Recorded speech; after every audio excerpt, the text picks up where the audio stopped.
C'est l'heure où l'arc-en-ciel se lève, épisode 95 du 9 décembre 2024.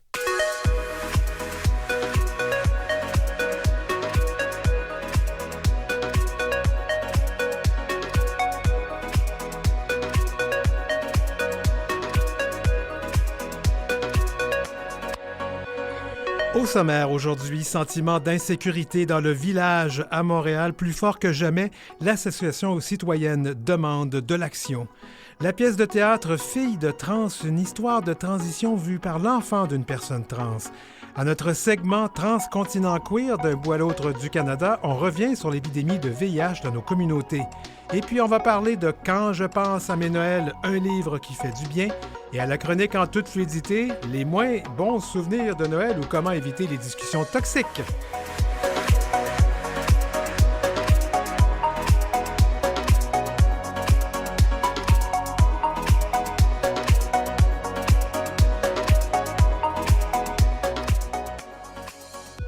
C'est l'heure où l'arc-en-ciel se lève avec Denis Martin-Chabot. Bienvenue tout le monde à l'heure où l'arc-en-ciel se lève. Un sondage confirme ce qu'on entend depuis quelques années et qu'on sait peut-être déjà, mais quand même, le village, quartier montréalais emblématique des diversités sexuelles et de genre, est encore un quartier jugé peu ou pas sécuritaire. Un nouveau sondage donc qui a été effectué auprès d'une majorité de résidents. Malgré l'ajout de récents policiers et d'intervenants de la ville, de l'agence de sécurité privée par la Ville de Montréal, on a toujours ce même sentiment. Un coup de sonde donc mené en ligne de façon volontaire en août dernier auprès de plus de 700 répondants, c'est quand même beaucoup de monde, à l'initiative de l'Association citoyenne du village de Montréal qui réclame de l'action. Son président est avec nous, Sylvain Côté. Bienvenue à l'heure où l'arc-en-ciel se lève. Bonjour. Je vais vous demander de vous approcher, de s'approcher du micro, c'est bon. Sylvain, nous, on demande toujours aux gens, quand on commence une nouvelle entrevue, une première fois qu'on vous reçoit, on utilise quel pronom et quel accord? Il. Il, d'accord. Alors, qu'est-ce que ce sondage nous apprend au sujet du sentiment d'insécurité dans le village? Qu'on ne sait pas déjà, mais quand même, c'est peut-être bon de le souligner, là. Oui, dans le fait, il y a plusieurs éléments, donc on voulait quand même valider parce qu'il y avait plusieurs sondages qui avaient déjà été faits, dont le forum du village, donc qui avait ressorti là, certains éléments en termes de sécurité. Comme on était nouveau comme association, on voulait s'assurer d'être représentatif là, de la volonté des membres qu'on représente. Donc, on a choisi de faire un sondage donc, pour sonder les résidents du village, mais également les gens qui visitent le village ou qui le côtoient. Donc, plus de 2/3 là, des répondants au sondage étaient des résidents du village. Et on apprend que 68 personnes des personnes sondées sont d'avis que le village est peu ou pas du tout sécuritaire. C'est quand même grave, là. Oui, effectivement. Donc, mais par contre, il y a des... on va voir là, au niveau du sondage qu'il y a des parcs, des rues, il y a des situations donc, qui vont favoriser davantage le sentiment d'insécurité. Justement. Alors, allons-y d'abord, c'est justement, quelles sont les situations ou comportements ou incivilités dont se plaignent le plus les gens qui ont répondu? Donc, au niveau des problèmes il y a la question la toxicomanie. Donc, oui. Et quand on parle de toxicomanie, c'est pas nécessairement, oui, ça peut être des personnes intoxiquées, mais c'est aussi toute la criminalité qui vient avec. Donc, les dealers de drogue, donc, qui se retrouvent dans nos parcs, dans nos rues, et le sentiment, dans les faits d'intimidation, donc, de la part de ces gens-là, la criminalité aussi qui entoure tout ce trafic-là. Donc, ça, c'est un élément, là, qui est peut-être qui est ressorti le plus fortement au niveau du sondage. La question de la santé mentale également, donc, est un élément là, qui est ressorti assez fortement. Et troisièmement, donc, la question de l'itinérance. Mais encore là, l'itinérance, donc, ce qu'on va voir, c'est une certaine tolérance. Donc, ça fait longtemps là, qu'on est habitué d'avoir des gens en situation d'itinérance, mais il y a une combinaison dans les faits de gens qui se retrouvent dans ces situations-là qui vont, dans quelques cas, avoir des problèmes de toxicomanie et aussi avoir des problèmes de santé mentale. Et les comportements qui sont difficiles. On appelle ça la fameuse cohabitation, là, qui n'est pas toujours facile. Mais justement, est-ce qu'il y a des secteurs, on l'a mentionné un peu plus tôt, est-ce qu'il y a des secteurs où c'est particulièrement chaud? Oui, et là, ce qu'on a constaté, c'est qu'au niveau du sondage, par exemple, il y a des parcs, comme le parc Émilie-Gamelin, donc qui vont ressortir davantage. Et juste pour ceux qui ne sont pas de Montréal, c'est juste là où il y a le métro Berry-UQAM et puis un petit parc, là. Oui, il y a beaucoup de choses qui se passent là, oui. Oui, et dans les faits, le métro Baudry aussi. Donc, l'ensemble des stations de métro, je vous dirais, le petit parc qui est derrière le métro Papineau aussi. Même chose. Donc, était un des parcs là, où il y avait des problèmes des problèmes importants au niveau du sentiment de sécurité. Donc, c'est des endroits qui sont jugés plus problématiques. Puis, on révèle quand même, d'ailleurs, qu'il y a des initiatives qui ont fonctionné. Alors, c'est pas tout négatif, là, ce qu'on va ressortir dans ce sondage-là. Et c'est quoi ces initiatives qui fonctionnent? Bien, dans les faits, par exemple, le fait d'occuper l'espace. Donc, le fait qu'il y ait des activités. Puis quand on parle d'activités, c'est pas nécessairement des gros spectacles, des choses qui sont très compliquées, mais le fait que les citoyens occupent l'espace, donc ça va améliorer le sentiment de sécurité. Donc, 80% des répondants vont nous dire que ça a un impact positif sur le sentiment de sécurité. Puis on va le constater, donc, quand les gens sont présents dans un parc, que ce soit pour une activité sociale, un pique-nique, peu importe. Donc, à ce moment-là, les dealers vont se déplacer. Donc, la criminalité va se déplacer, donc les gens vont se sentir davantage à l'aise de fréquenter ces lieux-là. Ce qui est intéressant, cet été, la Ville a fait ce qu'on appelle des placotoires. Hein, c'est le terme qu'ils utilisent. C'est des espèces de bancs qu'on installe sur la rue qui est fermée là, à la circulation et où les gens donc peuvent se rencontrer et occuper justement l'espace. Est-ce que ça a fonctionné, ça? Bien, dans les faits, il y a eu différents commentaires donc, sur ces bancs-là. Donc, il y a eu des gens qui se sont retrouvés là qui pouvaient faire, par exemple, du trafic de drogue également, mais par contre, c'était des espaces qui étaient, en tout cas là, à ma connaissance, là, parce qu'on a fait aussi, on a été présents sur les rues, on a distribué de la documentation et tout ça. Donc, les personnes âgées, les personnes qui ont des problèmes de mobilité, donc pour eux, c'était très apprécié de pouvoir avoir une place pour s'asseoir. Il y a des gens aussi là, qui pouvaient acheter des choses dans les différents commerces et pouvoir les consommer là, sur ces bancs-là. Donc, c'est des choses là, qui pouvaient être positives. Mais je voudrais que l'évaluation, puis là, je sais que la SDC a fait un sondage à ce sujet-là, mais l'évaluation, je pense, c'était pas nécessairement toute blanc ou toute noire, donc sur ces éléments. Est-ce que la Ville fait assez? Bien, dans les faits, la Ville, on trouvait ça intéressant là, quand il y a eu le Forum du village. Donc, il y avait une question, il y avait la création d'une association citoyenne là, qui était une recommandation phare là, du Forum du village. Et on a créé finalement l'association. On a obtenu le soutien là, de la Ville, de la CDC pour mettre en place l'association. Et maintenant, donc, il y a une table de concertation qui fait partie, et on l'appelle table de travail là, dans la stratégie collective d'intervention du village. Et cette table-là n'est toujours pas mise en place. Okay. Donc, nous, on souhaite que la table puisse être mise en place et qu'on puisse commencer à travailler.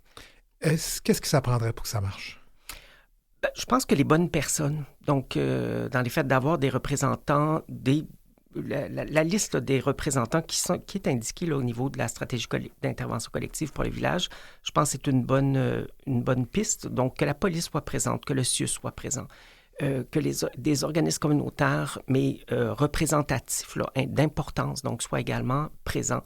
Évidemment, les citoyens, les commerçants, donc la CDC, donc pour représenter l'ensemble des organismes communautaires. Donc, on pense que si on met à la même table toutes les personnes qui représentent des intérêts diverses, là, mais qui ont des missions diverses également. Donc, on va pouvoir réussir à faire des choses pour améliorer la situation. Bien, on va vous souhaiter un 2025 qui va fonctionner ou mieux que 2024, Sylvain Côté. Bien, merci. Alors, Sylvain Côté, président de l'Association citoyenne du village.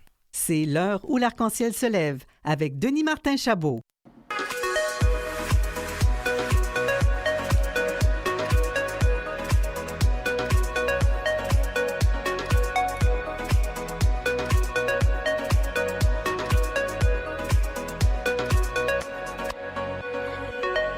Entrevue. Eh bien, la pièce de théâtre s'appelle Filles de trans. Elle sera présentée bientôt au Grand Théâtre de Québec le 17 décembre 2024. Marie-Claude Daou révèle une histoire très personnelle qui raconte comment elle a vécu la transition de son père, Normand, alors qu'il est devenu Sophia. Assumant pleinement donc sa transidentité pour l'autrice que l'on retrouve aussi sur scène. C'est avant tout une histoire de famille. Marie-Claude Daou, merci. Bienvenue à l'émission.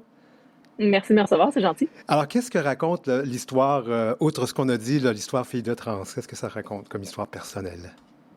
Ben, en fait, Fille de trans, c'est une portion de ma vie, celle à travers laquelle j'ai apprivoisé et traversé la transidentité de mon père, qui était Normand, qui est devenu Sophia, comme vous l'avez dit.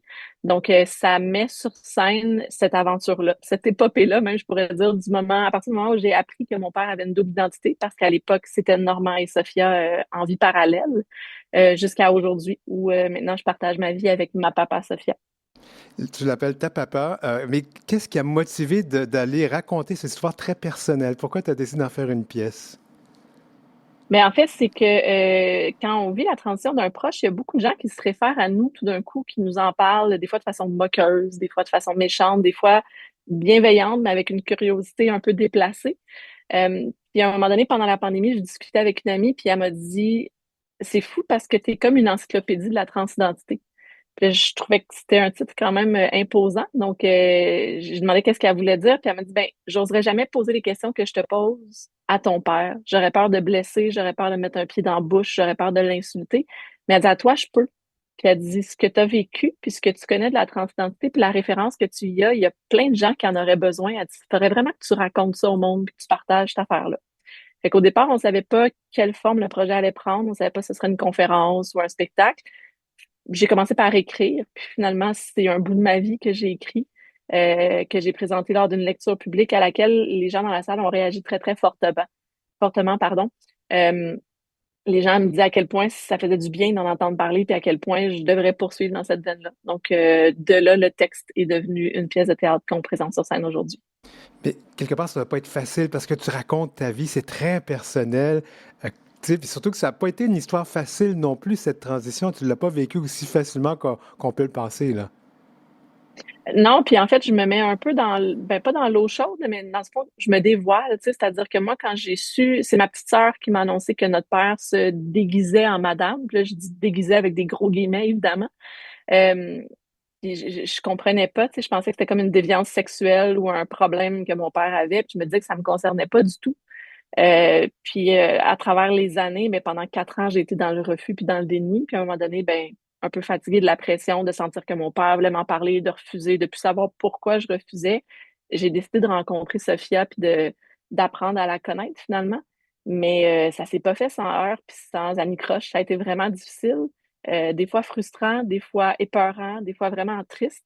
Mais c'est une aventure que je suis fière d'avoir vécue aujourd'hui, puis je suis surtout fière de pouvoir la partager parce qu'à l'époque, moi, ça fait déjà presque 18 ans que c'est arrivé. Il n'y avait pas des ressources, il n'y avait pas des organismes, on n'en parlait pas, il n'y en avait pas dans les émissions de télé. Euh, donc, je suis vraiment heureuse de faire partie des outils qui peuvent accompagner les gens qui vivent ça, soit pour eux-mêmes ou avec des proches, des amis, de la famille. Donc, pour moi, c'est important de porter ce message-là. Et puis surtout que c'était au départ, c'est ça que tu dis, tu te mets dans l'eau chaude, parce qu'au départ, tu n'acceptais pas autant que maintenant. Et tu disais, ben bon, au moins j'ai encore mon papa parce qu'il y avait ces deux personnes-là encore, puis finalement, ben, il y a eu la dysphorie de genre. Alors, c'est quand même beau de te mettre en jeu comme ça, tu trouves? Ben, merci, c'est gentil. Puis en fait, je le fais parce que pour moi, c'est important que les gens qui sont dans la salle indépendamment de comment ils se positionnent par rapport à la transidentité, qui pensent que ce soit un problème, qui comprennent pas ou qui sont un peu gênés, qui savent pas trop ou qui ont un proche puis qui pensent qu'ils savent tout, il y en a pas de problème. On a le droit d'être n'importe où sur le spectre de la connaissance puis de l'acceptation. Moi, ce qui m'importe, c'est à partir du moment où les gens s'assoient dans la salle, c'est qu'ils aient une ouverture. Après ça, je leur raconte ce que moi j'ai vécu. Je me cache pas de là où j'étais avant puis de la fermeture que j'avais avant. Puis le but, c'est de les amener sur le chemin de l'acceptation avec moi, puis de leur montrer que peu importe comment on se sent par rapport à ça, ça peut changer. Surtout de leur montrer l'impact positif que ça peut avoir sur les gens qu'on aime, puis on a un rôle dans la société à jouer avec ça. Comment Sophia a réagi à cette pièce? Je suis vraiment chanceuse parce que je suis vraiment bien accompagnée par Sophia. La première chose que j'ai fait quand on a eu l'idée d'un projet, c'est de l'appeler. J'ai demandé si elle était d'accord. Sophia, c'est une activiste dans le milieu de la communauté transgenre. Donc, elle m'a dit oui, go, fonce, n'importe quoi que tu peux faire qui peut aider, je suis derrière toi, vas-y. Euh, Quand j'ai écrit le premier jet, elle a été la première à le lire. Elle a trouvé ça difficile parce qu'évidemment, c'est l'histoire de mon point de vue à moi. Puis il y a des choses que Sophia a faites ou dites qui m'ont fait de la peine ou qui m'ont frustrée. Il y a des choses que j'ai faites ou dites qui lui ont fait de la peine. Puis c'est pas sa vision de l'histoire. Donc des fois, elle a l'impression que ça s'est pas passé comme ça, ou elle aurait voulu que ça se passe autrement.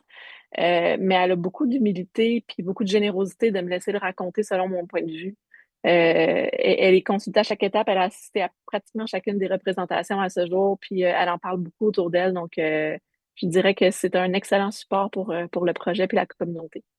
Comment cette authenticité de ta part et de celle de Sophia, comment ça s'inscrit? Parce que dans le contexte actuel, on sait que ça va pas très bien, il y a beaucoup de manifestations, il y a beaucoup de discours que je dirais violents et haineux vis-à-vis des personnes trans. Alors, comment tu vois que tout ça s'inscrit dans ce contexte difficile dans lequel on vit? Ben, tu sais, à prime abord, la raison pour laquelle j'en parle, c'est pour faire du bien à ceux qui en ont besoin. Donc, je me dis que si les gens se rendent dans la salle de spectacle, c'est parce qu'ils ont une certaine ouverture, puis ont le goût de comprendre, apprendre, connaître, découvrir. Donc, je pense que je suis juste un outil puis une courroie de transmission de bienveillance, en fait. J'ai pas la prétention de pouvoir changer le monde, j'ai pas la prétention de pouvoir faire taire les discours haineux ou violents, mais j'espère qu'on va arriver à faire parler plus fort ceux qui ont des belles choses puis de l'amour à donner, en fait. Cette pièce, donc, elle a été jouée à Montréal, elle a été jouée quelques fois jusqu'à maintenant, elle va jouer à Québec, comme on l'a dit en début. Elle revient à Montréal bientôt et elle s'en va où après tout ça? On est à Montréal, à la Place des Arts, le 9 mars, si je ne m'abuse. Puis après ça, Lac-Mégantic, Saguenay, Terrebonne. On revient aussi à Montréal par après. On va se promener un peu partout au Québec. Donc, sur les médias sociaux de filles, de trans, Facebook et Instagram, vous pouvez suivre nos aventures. Merci beaucoup, Marie-Claude Daou, d'avoir participé à l'heure où l'arc-en-ciel se lève. Merci.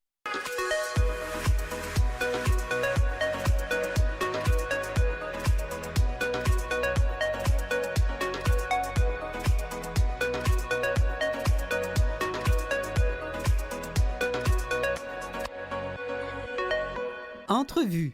Ah, quand je pense à mes Noëls, le temps des fêtes, Noël surtout, c'est un temps de nostalgie. Et notre invité, Dominique Trudeau, sait comment nous réchauffer le cœur avec ses souvenirs de Noël. Je pense que Dominique aime bien ça, Noël. Il vient de publier un livre illustré intitulé « Quand je pense à mes Noëls ». Donc, quand on lit ça, on le voit, là. On le voit que c'est un fan de Noël. Bienvenue, Dominique, à l'heure où l'arc-en-ciel se lève. Allô, Denis Martin. Je suis très content de te recevoir. Nous, on se connaît de longue date, alors je vais le dire. Ah, ben pourquoi t'aimes ça, Noël, puis les fêtes? Ah, mon Dieu, c'est drôle, hein, parce que si tu lis un peu, je raconte juste les mauvaises expériences de Noël, ou à peu près. Ben, c'est ça, je me pose la question. Il est tellement dans Noël, puis il y a tellement d'anecdotes pas trop le fun. D'une famille, tu sais, on en parlait tantôt de mon premier livre, Joyeuse crèche. Ah, ça, c'est fabuleux. Qui est l'héritage de mon père. Oui. C'est mon père qui collectionnait les crèches. Tu sais, nous, 1er novembre, Halloween n'était pas déjà débarqué de la maison, que mon père enlevait tout ce qui traînait dans les bibliothèques. Il n'y avait plus de livres dans les bibliothèques. On enlevait ce qu'il y avait sur les meubles, partout dans la maison, et il installait ses 200 crèches partout. 200 crèches. Oui, il y avait 200 crèches à l'époque. Moi, maintenant, j'en ai pas loin de 700. Oh, ça fait beaucoup de dépoussiérage à faire, hein? Ben non, mais je les remets dans leur boîte. Dans une boîte en carton un peu, là. J'allais te redonner la chanson des Santons, mais je le ferai pas. Dis-moi, Dominique, ces souvenirs de Noël, t'en as plusieurs, là. Puis justement, raconte-moi comment t'as amassé tout ça. Comment j'ai amassé ça? C'est que... Là, je parle des souvenirs, on va parler des crèches après. Ben, ça va ensemble? OK, vas-y. Oui, parce que les miens, ou ceux de partout à travers le monde, mais les miens, c'est des souvenirs. Tu sais, je me rappelle de ma mère. C'est vrai, nous, on allait fêter Noël à Beauport chez ma grand-mère Gay, Marianne, ma mère Anne-Marie. G-U-A-Y, là, pas... Oui, si on avait été dans le temps où on pouvait prendre notre nom de famille... ça aurait été clair, là. Ouais. J'aurais été Dominique Gay Trudeau. Maintenant, Mais bon. Donc, on allait chez ma grand-mère. Ma mère tombait malade, avait mal à la tête. Ma mère n'était pas très sympathique, n'était pas très, très famille, puis on ne l'a jamais été. Mais en même temps, on avait des Noëls merveilleux. Tu sais, je me rappelle, puis tout le monde se rappelle, là, tu sais, trop de cadeaux en dessous du sapin de Noël. Et puis le petit Jésus que mon frère Jean-Bernard allait prendre et qu'il allait mettre dans le bol de toilette. C'était sa tradition à lui. Enfant, là, jusqu'à l'âge de 7-8 ans, il prenait le petit Jésus, il allait le mettre dans le bol de toilette. On ne sait pas pourquoi, il ne sait pas pourquoi non plus. Ah. Mais c'est tous ces souvenirs-là qui me sont venus et que j'ai voulu raconter. C'est une façon l'attente de cadeaux. C'est une façon à lui d'apostasier, j'imagine. Oui, je sais pas. Mais tu sais, le côté merde, j'en parle dans mon livre, oui. Puis j'en parle dans les deux livres. Tu sais, c'est très important dans certains pays, entre autres en Espagne. Tu sais, on a des caganaires, des personnages qui doivent être dans une crèche. C'est des personnages qui chient, Oui. qui font caca. Et justement, dans mon nouveau livre, on voit Justin Trudeau en caganaire. Oui. Et puis, il y a beaucoup de traditions, mais c'est surtout pour se toisser merde pour la prochaine année, pour les prochains moments.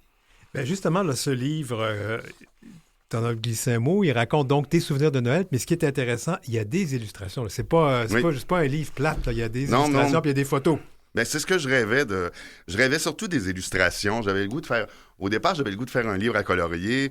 Puis finalement, c'était tellement beau que j'ai pas voulu appeler ça un livre à colorier. J'ai voulu appeler ça un livre graphique, qui raconte des histoires. C'est ça. Il y a même une recette de bûche de Noël dedans. Oui, je raconte que ma mère, à chaque Noël, ma mère, au début du temps des fêtes, elle fait sa bûche. Là, elle reçoit, mettons, le 18 décembre. Elle reprend sa bûche, elle la met dans le congélateur, puis après, elle refait un petit bout de bûche, elle raboute ça au bout. Elle raboute ça au bout de son ancienne bûche, puis elle nous fait une belle bûche neuve. Ce qui fait que des fois, là, je pense que pendant 5 ans, j'ai mangé la même bûche. C'est quelque chose. C'est un peu ce que je raconte, puis je rends hommage à ma mère en faisant une recette. Les fêtes, là, je l'ai dit, tu es vraiment un passionné. Tu proposes une exposition de crèches chaque année. Oui. Et comme tu l'as dit, 700 crèches. Moi, je l'ai vu à quelques reprises, mais une fois, c'était au musée des Oui, Marguerite Bourgeois dans le Vieux-Montréal. Et c'était quelque chose, là. Oui. Ah, la bûche avec le livreur d'Amazon. Oui, bien là, celle-là, elle est sur Ontario ce mois-ci à la boutique Hochelaga. Ouais. Parce que en ce moment, l'exposition est à la Maison de la Culture Maisonneuve et aussi dans 17 boutiques, magasins de la rue Ontario et de la rue Sainte-Catherine, là, dans Hochelaga. Comment tu accumules toutes ces crèches-là? Par des amis, par moi. Moi, parce que surtout dernièrement, j'essaye de trouver des crèches, justement, comme tu disais, la hipster. Là, c'est une crèche hipster là, où Marie se fait un selfie en faisant un duck face. Là. Ouais. Et etc. Tu sais, je cherche. Il y avait la crèche des cônes oranges, je me rappelle de celle-là aussi. Oui, absolument, la crèche Montréal. Oui. Et puis, donc, j'en ai une en ce moment, là, c'est juste des personnages un petit peu fuckés, un petit peu weird. Ah, ils te ressemblent, quoi? Absolument. J'ai le goût d'en faire une un jour, là, en photo, juste avec des hommes. Non, c'est ça, c'est la Zombie Nativity. La Zombie Nativity. Ça s'appelle donc Quand je pense à mes Noëls, Dominique Trudeau, dessin de François Guillet. C'est un ami à toi? C'est un ami d'un ami. Wow. Que j'ai rencontré, que j'ai connu parce qu'il fallait que... Moi, je fais des bonhommes allumettes quand j'explique ce que je veux avoir comme dessin. Si tu voyais la comparaison entre ce que j'ai dans ma tête et ce qu'il y a sur le dessin... J'ai vu tes bonhommes allumettes, puis j'avoue que j'y comprends rien. Non, mais il faut me comprendre. Il faut être capable de rentrer dans mon cerveau. Oh, ça me fait peur un peu. Il y a même des photos de toi, petit gamin. Oui. Ah, si c'est mignon. T'étais vraiment un beau petit garçon, hein? Ah. Est-ce que t'étais sage? J'ai pas changé. Et ton autre livre, je veux qu'on en parle un petit peu. Celui-ci est nouveau aux éditions TNT. On peut le trouver dans les librairies parce qu'il vient de sortir. Mais l'autre livre s'appelle Joyeuse crèche. C'est tout un livre, toute une brique qui raconte... et puis ça raconte pas mal l'histoire des crèches et ça décrit plusieurs de tes crèches aussi avec des photos. Celui-ci est encore disponible quelque part. Oui, absolument. Il faut te contacter toi. Il faut me contacter moi. Encore absolument. Des idées. Pour ceux qui cherchent... Encoredesidées.com. Parfait. Moi, j'aimerais qu'on parle aussi, c'est quoi selon toi l'importance particulière... Parce qu'on est une émission LGBT, puis je pense que pour les personnes de nos communautés, c'est quoi l'importance particulière de Noël pour nous ou du temps des fêtes? Ah, mon Dieu! Ben moi, je pense que c'est ce côté, c'est la famille. Tu sais, j'allais dire, tu sais, quand les gens me disent « T'es-tu croyant? » Non, pas du tout. Je suis pas croyant. Je suis foncièrement gay. Puis, je peux pas croire en plein dans toutes ces religions-là. Je peux mais pas tu croire, crois aux crèches, je crois pas à la guerre, là, tu sais. Alors, donc, je peux pas croire aux religions. Mais oui, mais c'est la famille, c'est les personnages. Moi, c'est le côté, c'est les objets, c'est les matériaux, c'est les artistes derrière tout ça qui m'ont fasciné au départ. Mais tu sais que beaucoup de personnes queer vivent des moments très difficiles aux fêtes parce que leur famille, c'est pas toujours des familles très acceptantes. Et Noël, donc, ça revêt parfois ce côté aigre-doux, hein? Oui, je comprends. Ce côté où on n'a pas envie d'y aller, tu sais. Ouais. C'est drôle parce que l'an prochain, j'ai le goût de faire un tome 2. Oui. Ben, peut-être un tome 2 de quand je pense à mes Noëls, mais je vais aussi penser de quand je pense à mes premiers hommes, quand je pense à mes étés, et etc. Là, j'ai le goût d'aller de me promener là, dans différents univers. Mais je veux raconter des Noëls, justement, de personnes qui n'aiment pas Noël. J'ai une grande amie, moi, là, à qui je parle régulièrement et qui vit à Beyrouth en ce moment et qui va passer un Noël pas le fun. Là, non, c'est l'enfer. Puis, tu sais, de sa fenêtre, là, elle nous envoie des vidéos où elle voit les bombes tomber. Alors, c'est le même principe, là. C'est de... Tu peux pas aimer la fête de Noël à ce moment-là. Là. C'est un peu ce que je vais vouloir raconter dans le prochain livre. Alors, j'ai 2 minutes pour ceux qui ne te connaissent pas. Tu es un metteur en scène. Tu as fait des spectacles. Parle-nous de quelques-uns de ces spectacles que tu as mis en scène. J'en fais encore. J'ai un spectacle. J'ai mon spectacle de Mario Pelcha à Aznavour, en hommage à Aznavour, qui est toujours... Oui, parce que tu diriges Mario Pelcha, toi. Tu fais ça souvent, oui. Oui, Marie-Ève Janvier, Jean-François Brault. J'ai fait beaucoup de spectacles d'Isabelle Boulay, etc., etc. Là, depuis... Ça fait 40 ans que je gagne bien ma vie avec ce côté-là de ma carrière. Et tu gagnes ta vie en faisant de la photo. Aussi, absolument, oui. Et ça, c'est... la photothérapie, oui, si on veut. Parce que ton slogan, c'est « Tous les hommes sont beaux ». Absolument. Alors, qu'est-ce que ça veut dire, ça? C'est parce que peu importe la grosseur, peu importe le poids que tu as, peu importe les cheveux, pas de poil avec du poil, je pense qu'il y a quelque chose à aller chercher, puis il y a quelque chose faut qu'on s'aime, tu sais. À un moment donné, là, le matin, en se levant, on doit s'aimer. Sais-tu, c'est une très bonne thérapie parce que je connais beaucoup de gens, dont moi, qui avons posé pour toi. Et puis, tu sais, tu vois ton image, tu dis, oh boy, c'est comme ça qu'il me voit. Et là, toi, la personne se voit sous un autre regard. Parce que souvent, notre regard envers soi-même, il n'est pas très, très indulgent. Oui, absolument. Je comprends, je suis le premier à me regarder dans le miroir puis à changer d'angle pour pouvoir... tu sais, c'est sûr que maintenant, je me regarde plus de côté. Je mets pas un miroir à droite quand je fais la vaisselle, tu sais, pour pas voir ma bédaine. Mais je pense qu'il y a quelque chose à aller chercher, il y a quelque chose à aimer de soi. Mais d'apprécier et de célébrer la diversité des corps et des âges. Tout à fait. C'est tout à fait important dans nos communautés. Dominique Trudeau, c'est un plaisir de te recevoir à cette émission-là. Puis joyeux Noël, puis bon succès à Quand je pense à mes Noëls. Yes, merci beaucoup. Merci.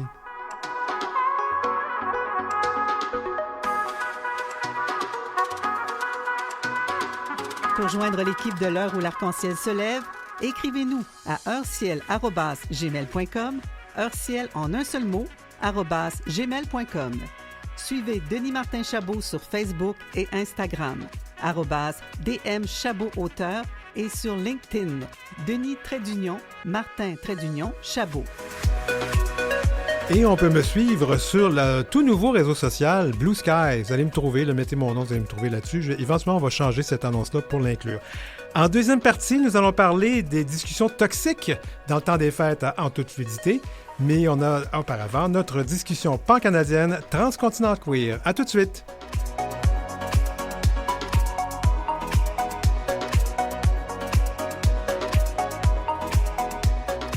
Se lève avec Denis Martin Chabot. Alors, en cette deuxième partie, on va parler de discussions toxiques pendant le temps des fêtes en toute fluidité. Mais avant, voici Transatlant Queer. Transcontinent Queer, des nouvelles d'un bout à l'autre du Canada. Je voulais dire Transcontinent Queer. Bien, on reçoit nos correspondants et correspondantes d'un bout à l'autre du Canada. Dan Robichaud, qu'on retrouve à Clare, en Nouvelle-Écosse.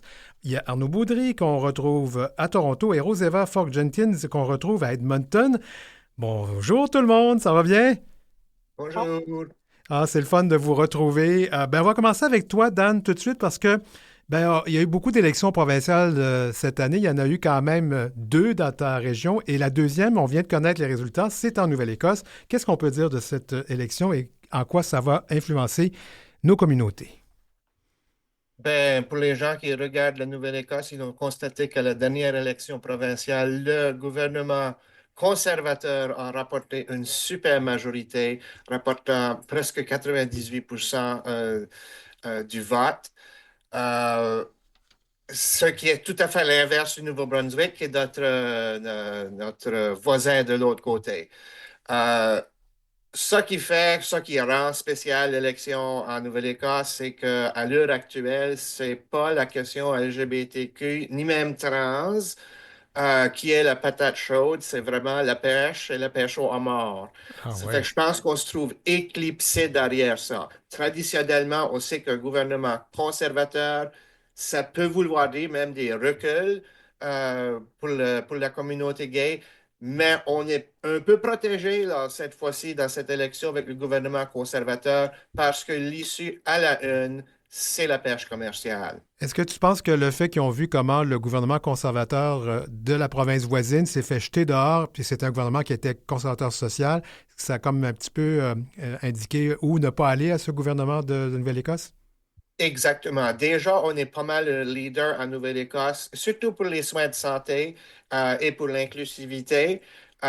Mais je pense qu'on va trouver que le gouvernement qui est en place maintenant va suivre l'exemple du Nouveau-Brunswick plutôt que de créer des nouvelles polices qui auraient des réactions. Bon, alors, ça nous amène à parler de notre deuxième sujet, puis ça va inclure pas mal tout le monde parce que ben, c'était le 1er décembre, la journée mondiale du sida.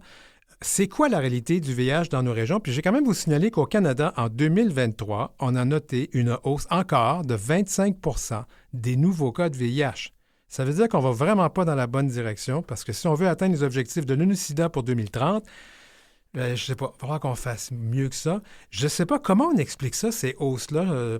On a eu quand même une discussion ici à l'émission, mais dans vos régions, comment est-ce qu'on explique ça? Je pense que j'irais peut-être dans l'Ouest, Roseva. Qu'est-ce que c'est qui se passe qui fait qu'il y a encore autant de nouveaux cas de VIH et encore chez les hommes gays, toujours et avant, toujours comme avant?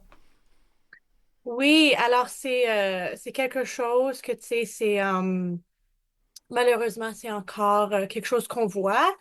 Et je pense, tu sais, pour moi, ça me ramène à, tu sais, le fait que notre gouvernement, tout de suite en Alberta, la première ministre veut passer des lois pour avoir des restrictions pour l'éducation sexuelle pour les jeunes. Alors, le fait que les jeunes, faudrait avoir la permission des parents pour être éduqués en éducation sexuelle, si les parents signent pas leurs papiers, les jeunes vont pas s'éduquer. Et je vois vraiment ça comme, tu sais, il y a beaucoup de facteurs pourquoi il y a beaucoup de VIH, mais je pense vraiment, tu sais, le fait que la province va dans la mauvaise direction, que la province veut donner plus de barrières pour que les jeunes puissent apprendre, pour moi, c'est quelque chose qui est très, très, très concernant. Um, un autre, tu sais, je faisais aussi de la recherche. Il y a une enquête qualitative qui vient d'être, tu sais, publiée sur des jeunes trans et non-binaires qui parlaient de leurs expériences en grandissant en Alberta. Puis 100% de ces jeunes qui ont parlé ont dit que l'éducation sexuelle n'était pas satisfaisante. Ils n'ont pas appris ce qu'il fallait. Il fallait prendre l'information, aller chercher ça sur l'Internet, aller trouver des autres façons. Alors, je pense que c'est vraiment tu sais, l'éducation publique, il y a encore beaucoup de stigma, tu sais, à l'école et à d'autres places, que c'est quelque chose qu'on voit pas beaucoup parler. Il y a encore le stigma que ça fait, c'est quelque chose qu'on n'en parle pas ouvertement. Et puisqu'on n'en parle pas ouvertement, c'est quelque chose que les gens ont pas assez d'informations pour savoir comment bien gérer, dans mon opinion. Et j'imagine que c'est pas très différent en Saskatchewan parce qu'on a un gouvernement semblable là, à celui de l'Alberta, un gouvernement pas mal de droite. Alors c'est sûr que ça aide pas beaucoup. Est-ce qu'on peut aller peut-être faire un petit tour du côté de l'Ontario, Arnaud? Comment est-ce qu'on explique cette situation-là? Il me semble que en 2024, on aimerait ça, que les choses aillent mieux. Je suis assez d'accord avec ce que vient de dire Roseva. Je pense qu'il y a une prévention qui est insuffisante. Euh, Nous, on le voit par exemple dans les communautés de personnes nouvellement arrivées qu'on sert. Euh, il y a vraiment un besoin de diffuser plus d'informations. Alors, nous, on contribue à ça, mais c'est sûr que pour beaucoup de personnes, quand tu arrives dans un environnement où tu te découvres une nouvelle vie, tu te découvres une nouvelle liberté, tu explores, ben peut-être c'est pas quelque chose que tu as forcément en tête. Donc c'est important de vraiment diffuser l'information concernant la prévention. Euh, Puis peut-être un autre élément, c'est que bon, le VIH, maintenant, ça devient comme une maladie chronique dans la manière de la gérer. Donc peut-être il y a moins ce sentiment d'urgence ou de crainte, ou en tout cas ça réduit un peu la crainte dans nos communautés, ce qui fait que le, la prévention, la prévention est moins à l'esprit. En tout cas, les pratiques de prévention, l'usage du condom, euh, qui tend à disparaître, en fait. Il y a de plus en plus de comportements sexuels sans l'usage du condom. Donc, il faut avoir une stratégie de prévention associée à ça. Et il Mais, en existe. mais là, il y en existe justement parce que j'étais pour amener le point de la PrEP, la prophylaxie pré-exposition, là, ce fameux médicament qu'on prend avant d'avoir des relations sexuelles qui ne sont pas nécessairement protégées par le préservatif puis qui l'est avec ce médicament. Il est disponible. Pourquoi ça ne fonctionne pas? Mais je dirais que ça fonctionne quand même. Je veux dire, en Oui, tout ça cas, fonctionne, mais pourquoi médicament ça... Ouais, fonctionne. ouais. Pourquoi est-ce qu'il n'y a pas plus d'usage? J'ai pas les chiffres spécifiques en tête, mais ça se diffuse en tout cas dans nos communautés. Beaucoup de personnes choisissent de suivre la PrEP. Après, peut-être qu'il y a un enjeu d'adhésion par rapport à, c'est-à-dire s'assurer qu'on prend le médicament régulièrement. Il faut prendre le médicament tous les jours pour assurer la prévention à 100%. Ouais. Donc peut-être qu'il y a du travail à faire par rapport à ça, vraiment de s'assurer que le médicament est pris comme il est censé être pris. Euh, Puis il y a la PrEP aussi. Alors même si on a été exposé, si on a eu une situation à risque, il y a toujours l'option de la prophylaxie Post. post-exposition. Oui, oui. La PPE, qu'on dirait en français, la post-exposition, oui. Ouais, c'est ça. Ouais. Mais Donc dis-moi, ça, c'est aussi des médicaments à la suite d'une exposition à risque qui permettent d'éviter les risques de développer la maladie. alors, ici au Québec, un des problèmes avec la PrEP, c'est que les gens doivent débourser un certain pourcentage, je pense que c'est 20 qui peut aller jusqu'à 180 ou 90 à 100 je ne sais pas trop combien, pour utiliser. Je ne sais pas parce que je ne l'utilise pas, je vais vous dire, parce que moi, comme je suis séropositif, je prends un médicament qui me rend indétectable. Mais bon, la fameuse PrEP coûte de l'argent et ce n'est pas payé par le gouvernement. Les gens doivent mettre ça de leur poche et c'est beaucoup d'argent. Est-ce que c'est le même problème dans vos régions? Je Comme sais en Ontario, oui. qu'en Ontario, c'est couvert. Au complet? Je pense que c'est couvert dans certains cas, oui. C'est-à-dire quand tu passes, il faut passer par des cliniques spécialisées. Tu peux avoir accès à la PrEP de manière gratuite. Puis évidemment, si maintenant la plupart des assurances privées la couvrent, donc je pense que c'est de moins en moins un enjeu, mais c'est sûr que par rapport à ça, il y a des enjeux de bureaucratie. Il faut passer à travers Ouais. les processus, il faut remplir les papiers, les demandes d'accès pour avoir ça couvert. Donc, il y a pas tant de déductibles à payer comme on a ici au Québec.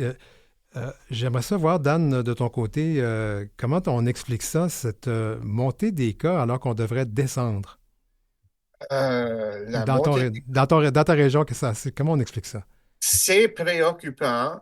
Une des manières qu'on je peux l'expliquer, c'est que une des obstacles qu'on voit en Nouvelle-Écosse, parce qu'en Nouvelle-Écosse, la PrEP est couverte par Pharmacare, c'est-à-dire qu'on paye juste un pourcentage comme tous ces autres médicaments. Mais l'obstacle, c'est qu'il faut quand même s'identifier à son médecin comme faisant partie des communautés à risque. Hmm. Il faut s'exposer à son médecin qu'on a ces relations sexuelles-là avant d'être considéré pour la PrEP. Puis je pense que ça demeure un obstacle. J'ai pas la solution magique. Je, je suis séropositif moi-même et j'ai point la solution pratique. Je vois souvent des gens qui me disent, oh, je suis sur la PrEP, mais il reste que l'obstacle est qu'il faut s'identifier à son médecin. La stigmatisation, ça demeure un problème. La stigmatisation, Arnaud, c'est quelque chose qui te parle, ça? C'est un problème chez vous? Bah oui, certainement, oui, ça contribue. C'est encore quelque chose qui est présent. Et c'est vraiment, c'est vraiment triste comme quand je vois, là, je pense encore aux communautés des personnes nouvellement arrivées. Je reviens à la question d'informer parce que ça revient à ça. C'est stigmatisé encore alors qu'il y a vraiment une mauvaise compréhension de à quoi ressemble la maladie aujourd'hui. Le VIH d'aujourd'hui, c'est plus le VIH des années 80. Il y a des manières de le gérer, il y a des manières de le prévenir.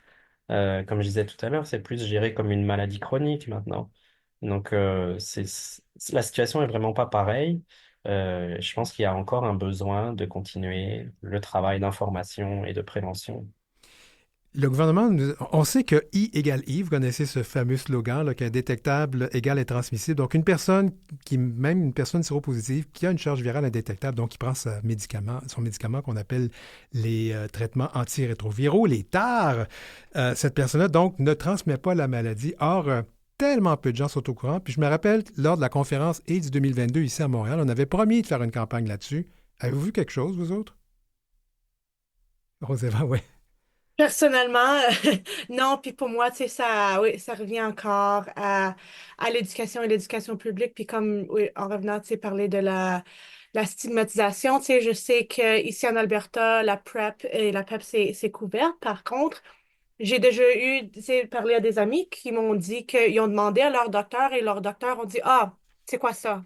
Ah, ah. Alors, avoir à expliquer à notre médecin c'est quoi et pourquoi on le veut, ça crée des barrières. Alors, pour moi, ça va encore à la stigmatisation. Puis, je retourne aussi à, tu sais, quand on pense à les années 80, c'est intéressant quand on regarde l'histoire de Gaétan Dugas, qui était quelqu'un qui travaillait comme agent de bar au Québec, qui vivait à la Colombie-Britannique. Puis c'était un des premiers cas tu sais, qui a eu la VIH, puis qu'il y a une grosse stigmatisation de cette personne disant, oh, c'est patient zéro. Dans l'histoire, on le faisait comme si c'était quelqu'un qui faisait par exprès de passer la maladie, que c'est quelqu'un qui avait une intention négative quand c'était quelqu'un qui s'est vraiment fait sujet à beaucoup de tests étant quelqu'un qui s'est mis comme patient zéro, puis qui a, s'est soumis tous ces tests, ça nous a permis à apprendre beaucoup, beaucoup. Alors, c'est quelqu'un qui devrait être vu comme un héros, mais au lieu, dans les médias, on le mettait comme si c'était tu sais, quelqu'un tu sais, qui faisait quelque chose de négatif par exprès. Alors, je pense, tu sais, on voit encore cette stigmatisation dans l'histoire quand on parle de le VIH. Vous allez me permettre, je vais quand même noter une chose qui est importante ici, parce que ça, c'est l'histoire de Randy Shields and the Band Played On, qui raconte l'histoire du patient zéro, et cette histoire-là a été discréditée. Ce n'est pas lui qui a mis le VIH partout. Mais je trouve que c'est important de mentionner que finalement, c'était quelqu'un qui essayait de changer les choses, et malheureusement, merci de l'avoir noté. J'aimerais, mon Dieu, le temps passe. Il y avait là un autre aspect que je trouvais important peut-être à vous demander ce que vous en pensez. Le gouvernement avait promis en 2022 encore, à AIDS 2022, ça fait déjà 2 ans, plus que 2 ans de ça, de revoir tout le dossier de la criminalisation du VIH. Puis il n'y a absolument rien qui a été fait encore. Et ça, est-ce que ça joue aussi dans nos efforts de prévention, le fait qu'on criminalise encore les gens qui peuvent transmettre le VIH? Dan, Moi, je suis séropositif. Ça va, je vais parler. C'est vrai qu'il y avait un engagement du gouvernement du Canada.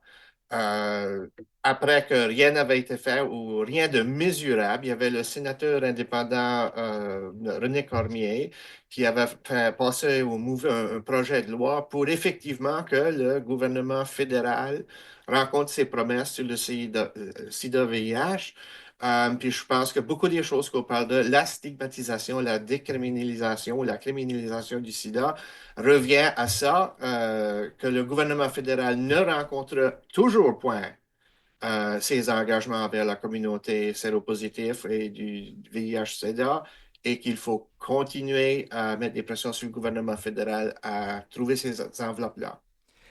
Mon Dieu, j'aurais aimé qu'on parle aussi, on n'aura pas le temps de le faire, mais on le fera à la prochaine chronique où on se trouvera un autre moment. J'aimerais qu'on parle de la consultation de Franco-Queer en Ontario parce que c'est important. On va y revenir, Arnaud, mais il nous reste 2 minutes, notre dernière rencontre de 2024. Je vous donne quelques secondes chacun pour nous dire qu'est-ce qu'on se souhaite en 2025 comme communauté. Roséva, tu souris. Je sais que tu ne te sens pas bien aujourd'hui, mais je te donne la parole tout de suite. Oui, ben en 2025, tu sais, je pense qu'on voit comment les grandes, tu sais, peut-être le gouvernement, les différentes choses, c'est pas eux qui vont nous libérer, c'est vraiment nous comme communauté qui va nous libérer. Alors, je souhaite à tout le monde, c'est une grosse communauté forte pour s'entraider et vraiment penser comment qu'on peut être là pour nous-mêmes. Merveilleux. Arnaud, qu'est-ce qu'on souhaite en 2025? Écoute, En plus de ça. oui, j'adore ce que tu viens de dire, Roseva, et c'est ça, une communauté forte. Moi, j'ai envie de dire contribuer à ouvrir les cœurs et les esprits. parce que c'est comme ça qu'on va contribuer au changement et je pense que chaque personne dans nos communautés a le pouvoir de contribuer à ce changement-là. Donc, je nous souhaite du bonheur, une communauté forte et une ouverture d'esprit et des cœurs. Dan, t'as le mot de la fin. Qu'est-ce qu'on souhaite en 2025? À Ben, part moi, un remède pour le VIH. ben oui, je souhaite la bonne communication, qu'on continue à s'aimer et qu'en 2025, on continue à rayonner et à briller. Alors, je vous remercie, ma belle gang de Transcontinent Quoi. Vous savez que je reçois beaucoup de bons commentaires sur votre participation. Alors, on se revoit en 2025. Dan Robichaud à Clare, Arnaud Baudry à Toronto, Roseva Falk-Jenkins à Edmonton. Bonne fête et puis à l'année prochaine. Bye bye. Salut. En toute fluidité, mieux comprendre notre monde. Ah, on va rejoindre notre belle Marie-Claude. Comment ça va, Marie-Claude, Johannis? Hey, ça va gripper, mais ça va bien, Ah, ben, toi? il y a plein de monde qui attrape ça. Moi, je me croise les doigts parce qu'on est très occupé à ce temps-ci de l'année puis on veut pas que ça arrive. Mais justement, c'est ce temps-ci de l'année qui arrive les fêtes, les fameuses fêtes. Et moi, je le dis, je trouve ça pénible dans ma propre famille. Je critique pas, c'est pas parce que je les aime pas.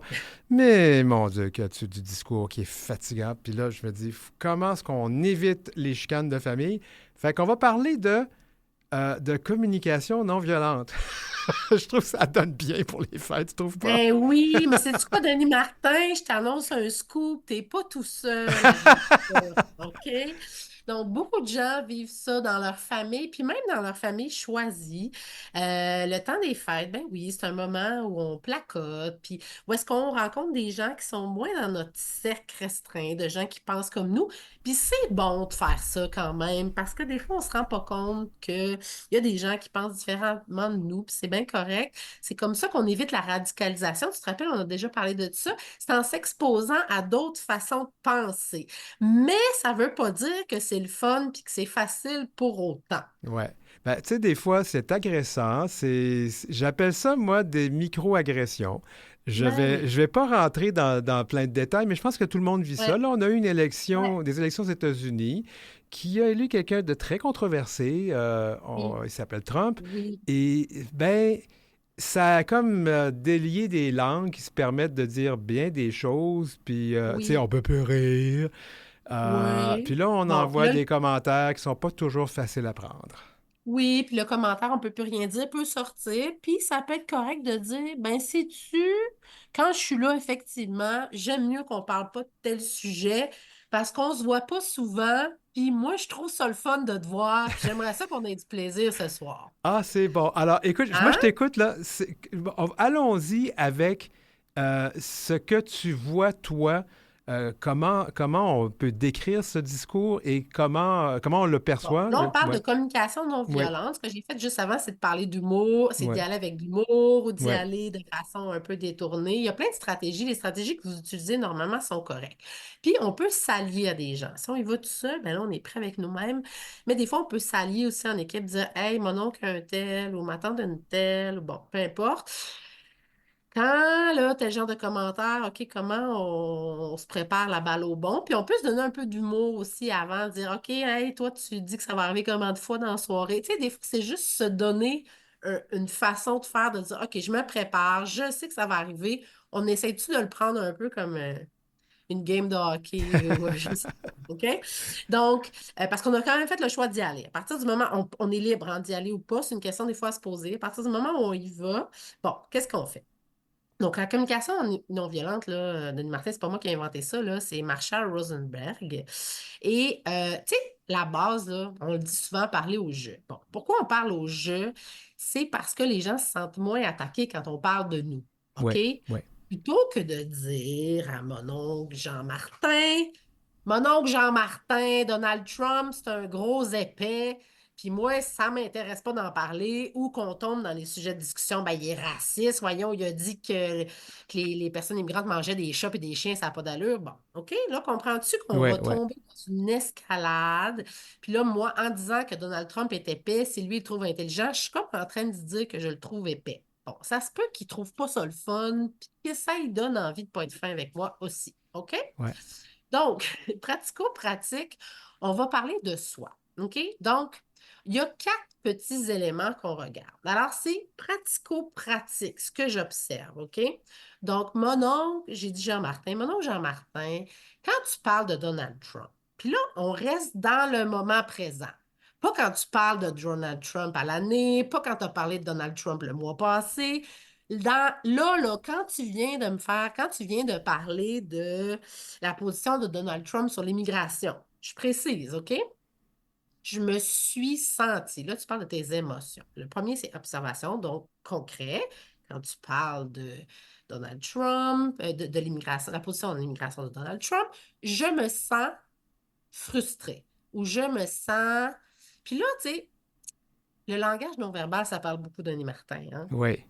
Si je te dis, je me sens contrariée, mais que tu vois dans ma face que je t'embauche joie le vert, ça se peut que tu ne me crois pas vraiment. Oui. Fait que ici, l'authenticité est quand même importante.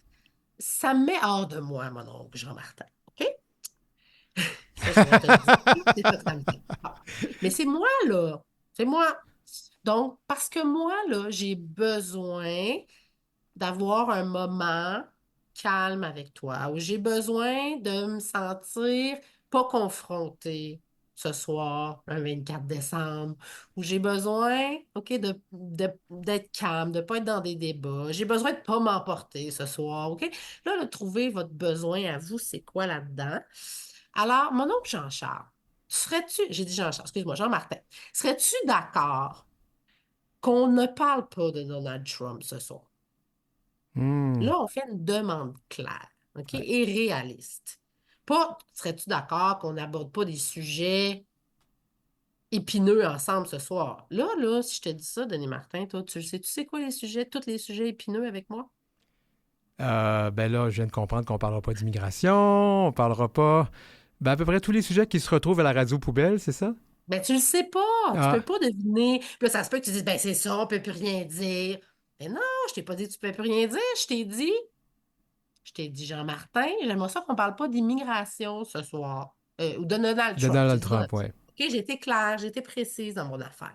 Bon, là, s'il se met à parler d'homosexualité ou de Il faut recommencer la démarche, oui. transidentité, mon oncle Jean-Charles, quand tu parles des personnes trans, bon, je me sens irritée. Là, je leur nomme l'observation quand tu as dit telle chose sur les personnes trans. Quand tu as dit que la transidentité, c'était une mode. Je me sens irritée. J'ai besoin de me sentir libre Mm. ce soir et pas dans l'adversité. Est-ce que ça serait. Je te demanderais de ne pas aborder ce sujet-là ce soir, des Ah, personnes trans. OK? Donc, ça, c'est des choses comme ça, mais ça peut être. Donc, moi, je dis toujours. Donc, les 4 phases, c'est vraiment observation concrète. OK? Concrète, ici et maintenant, qu'est-ce qui vient de se dire ou qu'est-ce qui vient de se passer? Quand tu ignores mon chum autour de la table, ou quand tu n'adresses pas la parole à mon chum, ou quand tu dis mon ami au lieu de dire mon chum. Bon, OK, là, tu sais, il y a plein de situations qui peuvent se passer là, dans une famille comme ça. Quand vous invitez tout le monde, mais que moi, je ne suis pas invitée, bon, blablabla, blablabla, je me sens triste, je me sens en colère, on essaie de nommer l'émotion la plus valable possible. Le besoin derrière. J'ai besoin de me sentir affiliée à vous. J'ai besoin de sentir que je fais partie de la famille. ouais. Demande claire. De- Est-ce que c'est possible quand vous faites une activité de m'inviter, de me tenir au courant par courriel? Tu sais, comprends-tu? ouais. C'est ça l'affaire. Fait que là, ça a l'air d'une grosse recette compliquée, mais c'est bien simple. Trouvez ça sur Internet facilement. Puis si vous voulez approfondir le sujet, il y a un livre fantastique qui s'appelle Les mots sont des fenêtres ou bien ce sont des murs. Ah OK? oui. C'est la communication non violente. Puis il y a des formations qui se donnent un peu partout. Si vous fouillez un peu, c'est le fun à faire en couple, c'est le fun à faire tout ça. Puis moi, là, Denis Martin, j'ai mis ça, cette petite feuille-là, devant ma toilette. À chaque fois que je vais aux toilettes, là, parce qu'on a tout le temps des situations pas faciles, hein, comme ça, Oui, là. il y a un beau petit graphique. Je pense qu'on va le mettre en ligne sur ma page Ouais. Facebook. Moi, Oui. là, j'ai eu ça 2 ans derrière ma toilette. Puis là, à chaque fois que j'allais aux toilettes, on y va souvent dans une journée, je faisais l'exercice avec mon patron, ma fille, ma blonde, OK, mon ami. Puis ça pratique, parce que c'est de la pratique, là. Ça n'arrive pas tout seul de même, là, du Saint-Esprit ou de la magie de Noël. Ben, écoute, Marie-Claude, justement, Joyeux Noël, bonne heureuse année 2025. On se reparle dans la nouvelle année. Puis merci Hey, on que va c'est faire bon. notre possible. Ça n'a pas besoin d'être complètement joyeux non plus. Ça Non, va être ce que ça va être. c'est ça. Ben, Hein? gros merci à toi, puis on a hâte de te reparler en 2025. Grand plaisir. Bye-bye. Bye.